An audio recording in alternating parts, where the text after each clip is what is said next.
मंगलम भगवान विष्णु मंगलम गरुणध्वजः मंगलम पुंडरीकाक्ष मंगलाय तनूहरि शांताकारं भुजगशयनं पद्मनाभं सुरेशं विश्वाधारं गगनसदृशं मेघवर्णं शुभांगं लक्ष्मीकान्तं कमलनयनं योगभिर्ध्यानगम्यं वन्दे विष्णुं भवभयहरणं सर्वलोकैकनाथं।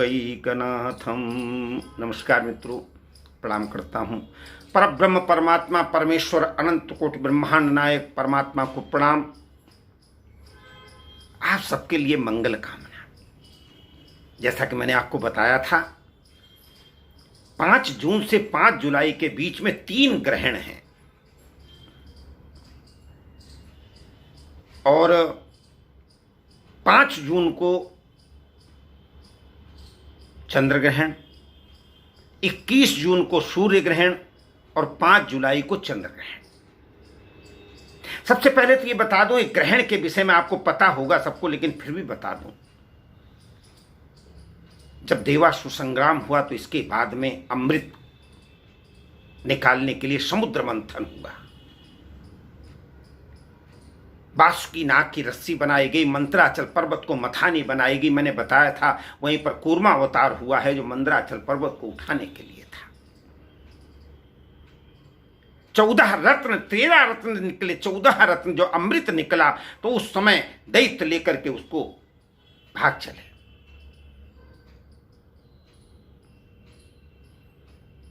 जैसा कि मैंने आपको बताया, देव दैत्य संग्राम जब होता है, वो कलश जहां जहां रखा गया वहां 4 कुंभ के मेले लगते हैं।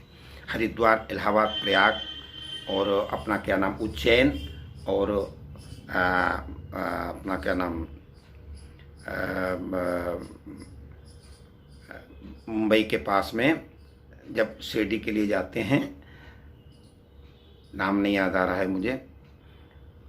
इस प्रकार से 4 जगह कुंभ का मेला होता है।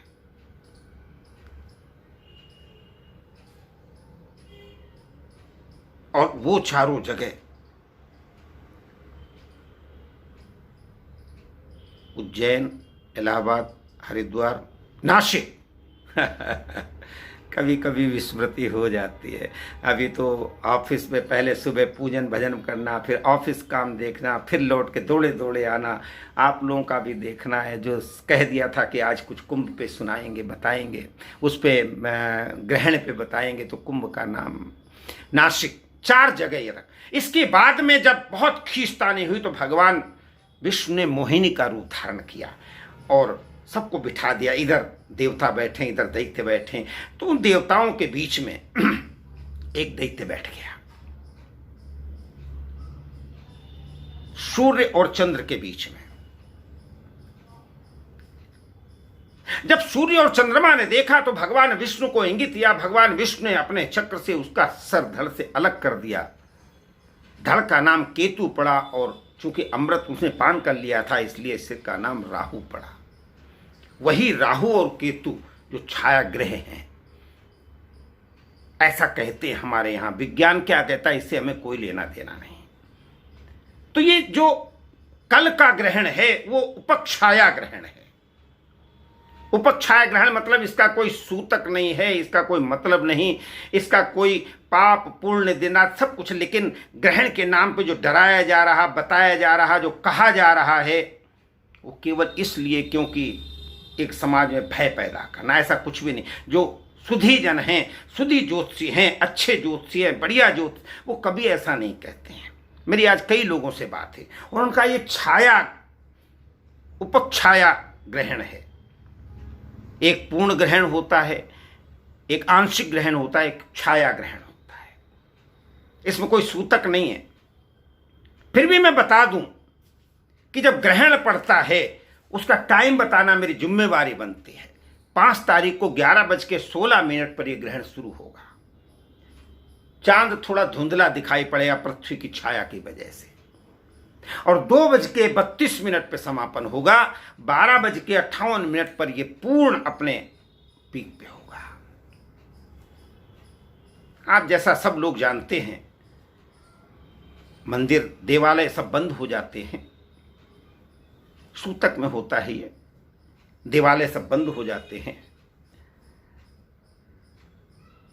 एक जगह जल नदी के किनारे बैठ करके पूजन अर्चन वंदन किया जाता। पूजन अर्चन का मतलब पूजन नहीं, पूजन का मतलब नाम स्मरण, केवल पूजन नहीं होता इसमें कोई भी किसी प्रकार का। और वाम मार्गी कुछ पूजन करते भी हैं तो मुझे नहीं पता है। मैं तो भाई देखो जितना मैंने पढ़ा सुना मैं उतना ही बता सकता हूं। नाम स्मरण, जो आपके इष्ट देव हैं, जो आपके गुरु हैं, चंद्रमा का मंत्र है, जो आपको गुरु मंत्र मिला है, या जो आपके इष्ट हैं, राम हैं, कृष्ण हैं, उसका नाम आनंदित होकर, और कुछ नहीं है तो सीताराम सीताराम सीताराम जय सीताराम, और चाहे श्रीमन नारायण नारायण नारायण कीर्तन करें। ओम नमो भगवते वासुदेवाय, ओम नमः शिवाय, ओम ऐं ह्रीं क्लीं चामुंडाय विच्चे, ओम घन सूर्याय, किसी का भी कोई जप कर सकते हैं आप। और ग्रहण समाप्त होने के बाद में, इसके बाद में स्नान करें। स्नान करके जो वस्त्र हैं वो छोड़ दें, नवीन वस्त्र पहन करें। सफेद चीजों का दान कर सकते हैं, दूध है, दही है। बाद में चूंकि लॉकडाउन चल रहा है, अनलॉकडाउन 1 चल रहा है, इसलिए बाहर आप निकल नहीं सकते, नदी किनारे जा नहीं सकते। जो जा सकते उनके लिए, नहीं जा सकते तो घर में जो आपका स्थान है, देवालय है, उसको तो पट से बंद कर देना, वहीं पर बैठ करके। ये इस ग्रहण के लिए नहीं, इस ग्रहण में तो नॉर्मली आप पूजन कर सकते हैं, भजन कर सकते हैं, उसका प्रतिफल मिलेगा, क्योंकि वो तो 24 घंटे मिलता है जब भी आप। लेकिन ये विशेष काल होगा, इसलिए मैं केवल 5 जून की बात बता रहा हूं। 21 जून की बात बताऊंगा, उसके बड़े कठोर नियम होंगे, बड़े कठिन नियम होंगे, उसकी शर्तें भी होंगी, और उसको कैसे करना ये भी दिखा। लेकिन केवल ग्रहण के विषय में बता दूं, आप जैसा जानते हैं तुलसी की पत्ती भोजन सामग्री जहां है उसको डाल दे। अगर वो न मिले, कुशासन देखा होगा, कुश गांव वाले जानते होंगे कुश क्या होता है, उसकी पत्तियां तोड़ करके डाल सकते हैं।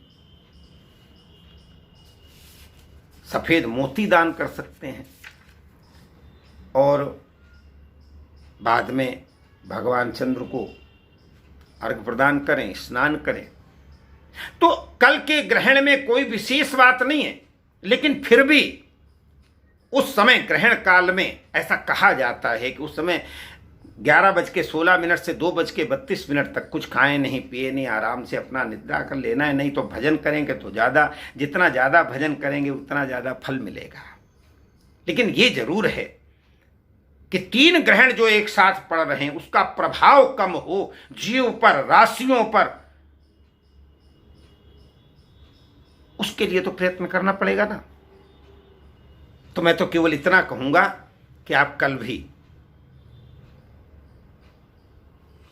अगर भजन करेंगे, इष्ट देव का स्मरण करेंगे, मंत्र जप करेंगे, और जब खत्म हो तो स्नान करके और शुद्ध वस्त्र पहन करके इसके बाद फिर सो जाए, तो उसमें कोई प्रॉब्लम नहीं है। अब इसी चीज को, इतनी बात को लोग बड़ी बड़ी लगा करके, लंबा करके, ग्रह स्थिति बता के वो बताएंगे, लेकिन उससे मैं तो केवल, देखिए मैंने कहा ना, मैं कोई ज्योतिषी नहीं हूं। मैं आप सबके लिए, आप सब लोग सोएंगे कोई प्रॉब्लम नहीं, आप लोग बैठे कोई प्रॉब्लम, लेकिन आप सबके लिए, जैसा मैंने कहा था ना कल, कि आप सबके लिए मैं प्रार्थना करूंगा, देश के लिए, समाज के लिए, कोरोना वीरों के लिए, जो पुलिस वाले हैं, जो सफाई कर्मचारी हैं, जो डॉक्टर हैं, जो नर्स हैं, जो और लोग हैं, जो एनजीओज हैं, जिन्होंने बहुत सेवा की है, उन सब के लिए।